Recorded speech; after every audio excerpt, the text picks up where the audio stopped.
स्वामी जी, आपके चरणों में प्रणाम। प्रणाम।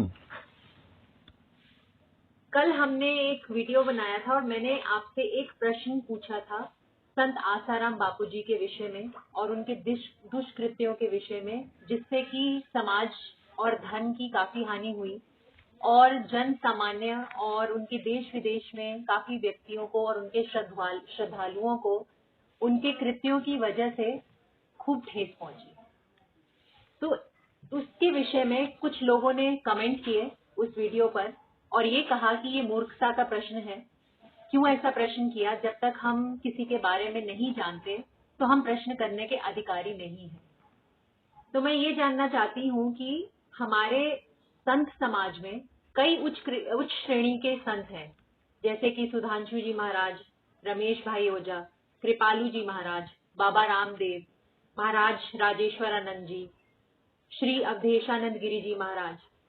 तो ऐसे उच्च श्रेणी के संतों पर कोई उंगली क्यों नहीं उठाता? उनके बारे में कोई बुरा क्यों नहीं बोलता? क्या हमारे देश की अदालतें या न्याय प्रणाली गलत है जो संत आसाराम बापूजी को जेल में डाला हुआ है? तो कोई ना कोई बात तो होगी ना कि वो जेल में क्यों है।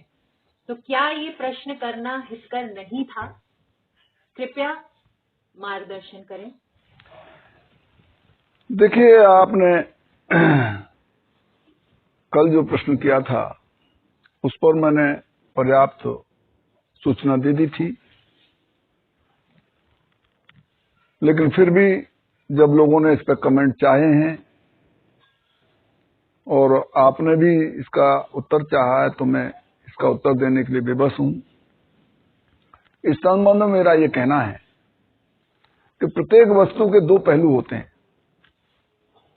एक नेगेटिव, एक पॉजिटिव, एक अच्छा, एक बुरा। तो हम को ये विचार करना चाहिए, समस्त भक्त समुदाय को भी, समाज को भी, आपको भी, सबको, कि जिस मान लिया आसाराम जी से के बारे में ऐसा जो कहा गया, ये उनका व्यक्तिगत जीवन का मामला है, लेकिन उन्होंने जो शिक्षाएं दी क्या वो स्मरणीय नहीं है? एक गलती हो जाने पर आपने उनके सब करे धरे पे पानी फेर दिया। उन्होंने समाज को कितनी अच्छी अच्छी व्याख्याएं, आध्यात्मिक उन्नति के कितने अच्छे रास्ते, लोगों में हिंदू धर्म में एकता की भावना भरी, इतने लोगों को संगठित किया। ये कोई कम पहलू है कि आप इस पर चर्चा क्यों नहीं करती और लोग इस पर ही विचार क्यों नहीं करते? उनके द्वारा दिए गए जो वक्तव्य हैं वो कितने अच्छे हैं, आप उन्हें उठा के उन्हें देखिए। उन्होंने इसमें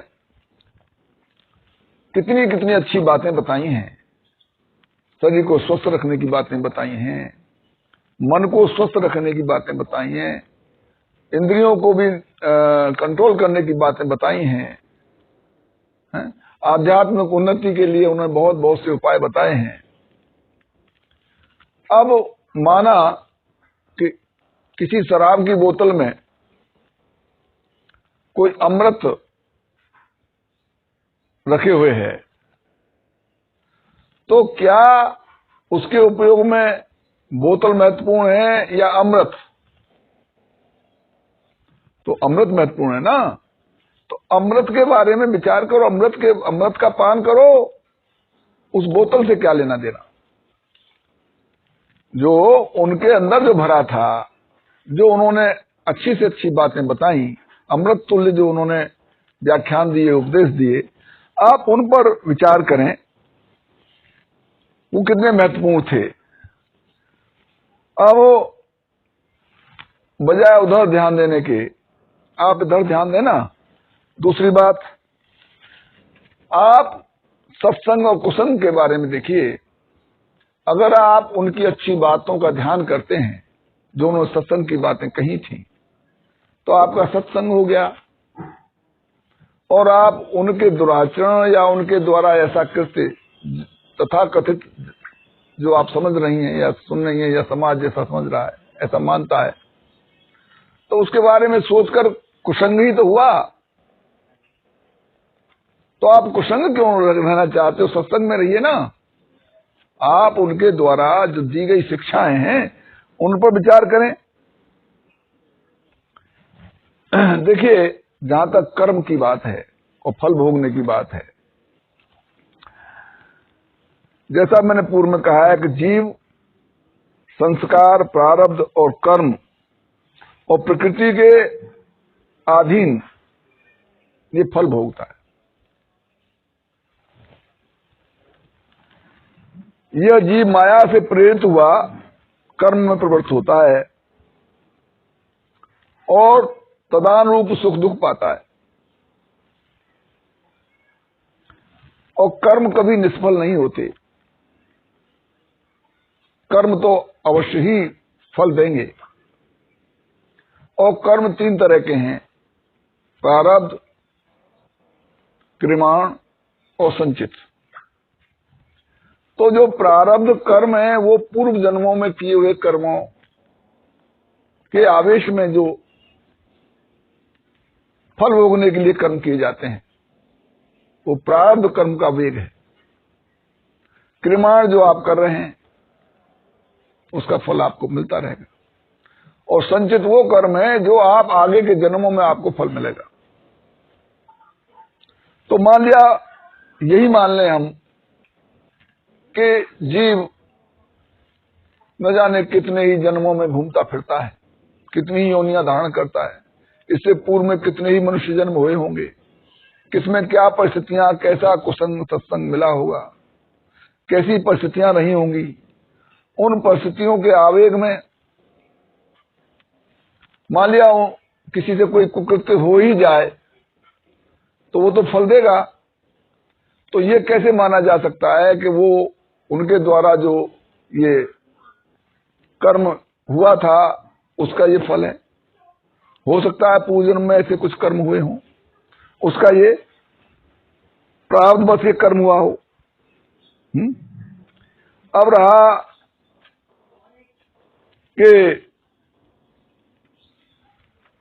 उनके करोड़ों शिष्य हैं, रहे हैं और हैं और थे।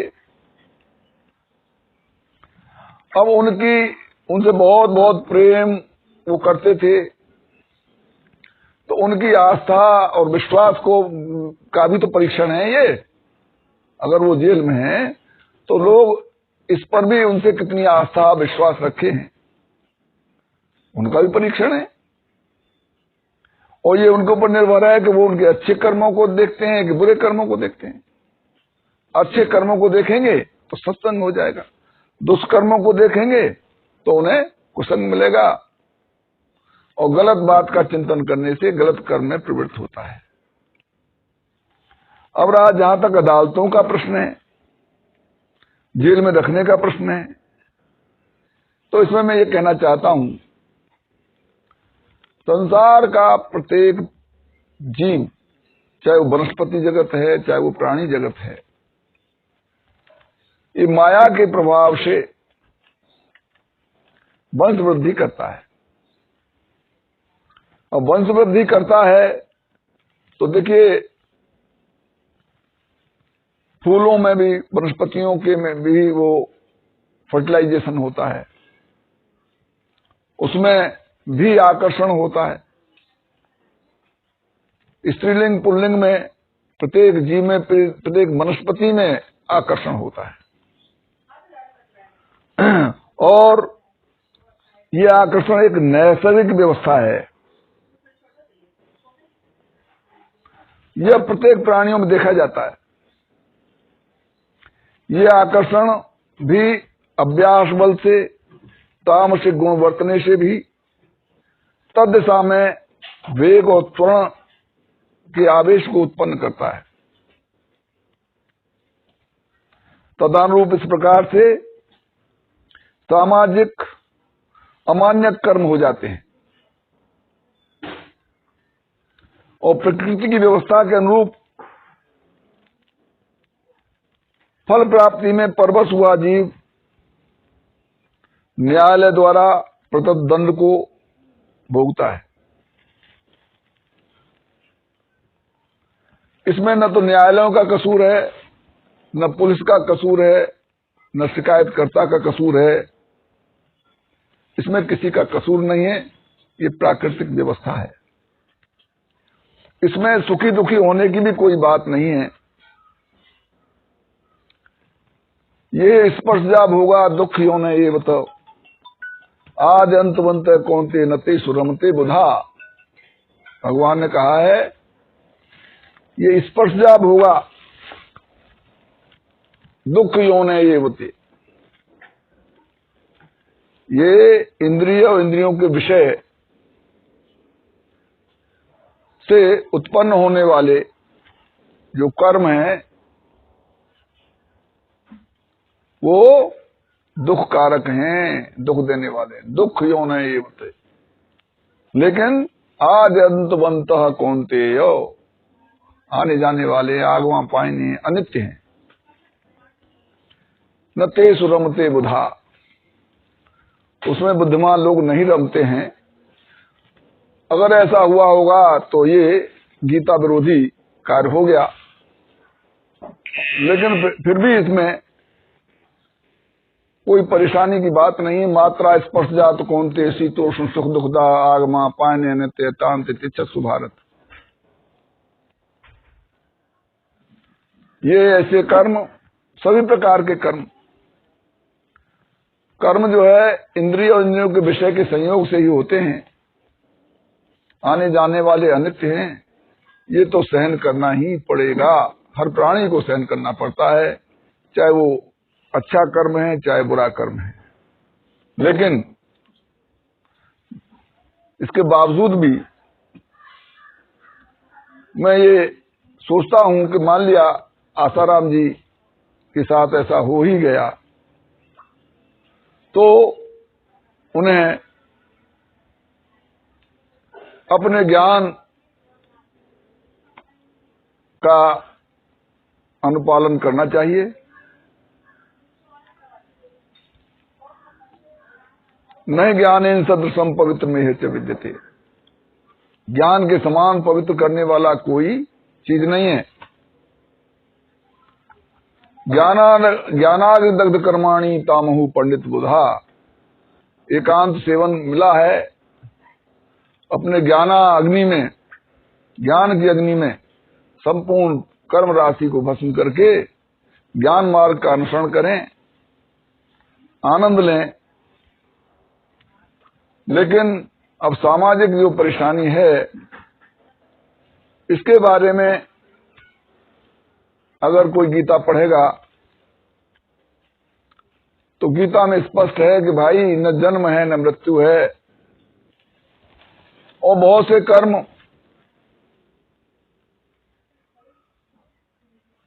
व्यक्ति करता है, लेकिन कुछ कर्म ऐसे होते हैं जो ज्ञान में अवस्थित होके होते हैं। जैसे यश न हिम कृतम भाव बुद्धिर यश न लिप्यते हत्वा अतिशयमान लोकान न हंति न निबंधति। कोई व्यक्ति जिसको अहम कृत भाव नहीं है, यश न अहम कृतम भाव बुद्धिर यश न लिप्यते, उस कर्म में उसकी बुद्धि लिपायमान नहीं हुई, बुद्धि संयुक्त नहीं। Nothing in offence until and unless it is coupled with intention. जब तक उस कर्म को करने का इंटेंशन नहीं है वो कोई अपराध नहीं है। जैसे आप रास्ते में जा रहे हैं, चींटियां मर गई, ठीक है आपको बच के चलना चाहिए था, देख के चलना चाहिए था, लेकिन वो इतना बड़ा अपराध नहीं होता। इसी तरह से यश न हिम कृतम भाव बुद्ध यश न लिप्यते हत्वा पे सैमान लोकान हंति न निबंधति। वो संपूर्ण विश्व को मार कर भी न पाप कर्म करता है न बंधन को प्राप्त होता है। और संपूर्ण कर्म जो है प्रकृति के द्वारा किए हुए हैं। प्रकृति कर्माणि गुणी कर्मा सर्वस्व अहंकार विगुणात्मा कर्ता मित मनते। तत्ववित्त महाबाहो गुण कर्म विभागयो गुणा गुणेषु वर्तन्ते मत्वा न सज्जते। प्रकृति के द्वारा संपूर्ण कर्म किए हुए हैं, लेकिन अहंकार से मोहित हुआ पुरुष में करता हूं ऐसे मान लेता है। जो तत्ववेत्ता पुरुष हैं वो गुण और कर्म के विभाग को जानते हैं। सतोगुण, रजोगुण, तमोगुण, कर्म, अकर्म, विकर्म, इसको विभाग से जान करके वो आसक्त नहीं होते। जैसे सतोगुण में बढ़ता हुआ व्यक्ति धार्मिक कार्य करता है, अच्छे कार्य करता है, सुख पाता है। रजोगुण में बढ़ता हुआ व्यक्ति विकास के कार्य करता है, उन्नति करता है। और तमोगुण में पाप, दूषित कर्म, दुराचार, व्यभिचार, भ्रष्टाचार, नींद, आलस, इस तरह के कर्म करता है तो उसमें दुख पाता है। तो ये गुण प्रकृति के द्वारा जीव में बरतते हैं। ये किसी के बस में नहीं होते कि वो अपने में सतोगुण बरता दे या रजोगुण बरता दे या तमोगुण बरता दे। लेकिन हाँ, एक लंबे समय तक इन गुणों में बरतने का प्रयास किया जाना चाहिए और इसका अभ्यास करते करते उसमें बरतने लगता है। तो इस तरह से भी जीव अकर्ता है, अभोक्ता है, असंग है, निर्लेप है। जीव में तो ये कर्तापना है, लेकिन आत्म तत्व में नहीं है। जीव आत्मा और प्रकृति का संयोग है। तो प्रकृति की व्यवस्थाएं हैं तो जीव में ये आरोपित की जाती हैं। इसलिए भी इसका कोई महत्व नहीं है। ज्ञानी पुरुष ऐसा मानते हैं, नैव किंचित करोमित युक्तो मन्ये तत्त्ववित्। नैव किंचित करोमित, मैं कुछ भी नहीं करता। सब काय से होते हैं? प्रकृति से होते हैं। लेकिन उसकी धृति और वृत्ति इसमें स्थायी रूप लिए हुए हो और ज्ञानावस्थित हो, तब तो ये चीज सार्थक है। अगर वो जीव भाव से रहेगा तो उससे अच्छे बुरे कर्म तो होंगे ही। अच्छे कर्म का अच्छा फल और बुरे कर्म का बुरा फल प्राप्त करना होता है। लेकिन समाज को भी मैं ये कहना चाहूंगा कि हमारे बड़े बड़े संतों में जैसे आसाराम हैं, रामपाल जी हैं, इन पर इस तरह के आरोप लगाने से पहले सोच विचार कर लेना चाहिए, क्या उन पर जो आरोप हैं ये सही हैं। अदालतें भी अपने हिसाब से विदेशी पद्धति के अनुसार न्यायालय चला रही हैं साक्ष्य के आधार पर। अब दो आदमी झूठे ही कह दें तो साक्ष्य हो गया। अब इसका क्या पहचान है कि यह आदमी झूठ बोल रहा है, सच बोल रहा है? किसी भी व्यक्ति के खिलाफ 50 आदमी आप रिश्वत देकर या कैसे भी करके उन्हें पढ़ा लिखा करके साक्ष्य प्रस्तुत करके एक आदमी को आरोपित कर सकते हैं आप। तो ये जरूरी नहीं है इन आधारों पर जो न्यायालय सही न्याय करती हैं। इसके अलावा हमारे हिंदू धर्म के खिलाफ एक बहुत बड़ी साजिश चल रही है, जिसमें विभिन्न संप्रदाय के लोग भी और बहुत से विदेश भी इसमें हिंदू धर्म को समाप्त करने के लिए हमारी जो शिक्षण संस्थाएं हैं उनमें घुसपैठ कर रही हैं। हमारे महात्माओं पर आरोप प्रत्यारोप लगाते रहे हैं। अब ये तो ईश्वर ही जाने या वो ही जाने कि क्या हुआ क्या नहीं हुआ। लेकिन आप लोग उनके सदाचरण, उनके द्वारा कहे हुए वक्तव्यों पर ध्यान दें, उनके उपदेशों को फॉलो करें। उनके उपदेश निश्चय ही शास्त्र सम्मत हैं और आपको सुख देने वाले हैं। धन्यवाद।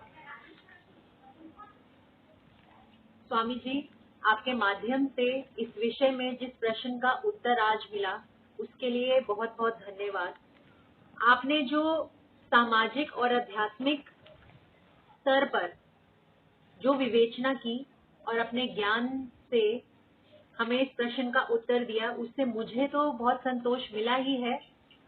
पर मैं मानती हूँ कि पूरे जन सामान्य के जो संशय इस विषय में है, उनको भी अपने प्रश्न के उत्तर वास्तविक रूप में मिलेंगे। मैं पर्सनली संत आसाराम बापूजी की विरोधी नहीं हूँ, लेकिन समाज में ऐसे अमान्य कर्मों को न करने की प्रेरणा दोहराने के लिए सामाजिक हित में इस घटना को याद दिलाया गया, ताकि समाज में लोग ऐसे कृत्य न करें। इस दृष्टि से मैंने आपसे ये प्रश्न पूछा। अगर उन्होंने कुछ ऐसा कार्य किया या ना किया, ये हमें नहीं पता, लेकिन अगर मेरे इस प्रश्न से उनको या उनके भक्तों को कोई ठेस पहुंची हो, तो इसके लिए मैं सबकी क्षमा प्रार्थी हूँ और उनसे क्षमा मांगती हूँ।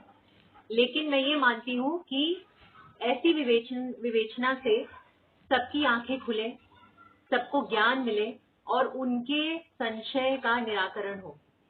सिर्फ इस दृष्टि से मैंने ये प्रश्न पूछा, और मैं समझती हूँ मैं प्रश्न पूछने की अधिकारी हूँ, जिससे सबको उत्तर मिले और उनके संशय दूर हो। और आगे भी इस विषय में अगर कोई कमेंट आएंगे तो जरूर मैं आपसे प्रश्न पूछूंगी, जिससे आप अपने ज्ञान से परिपूर्ण आध्यात्मिक और सामाजिक स्तर पर उन सबके संशय को दूर कर सकें और प्रकाश डाल सकें, ताकि सबकी आंखें खुले। ठीक है, बहुत बहुत धन्यवाद। ठीक है, धन्यवाद।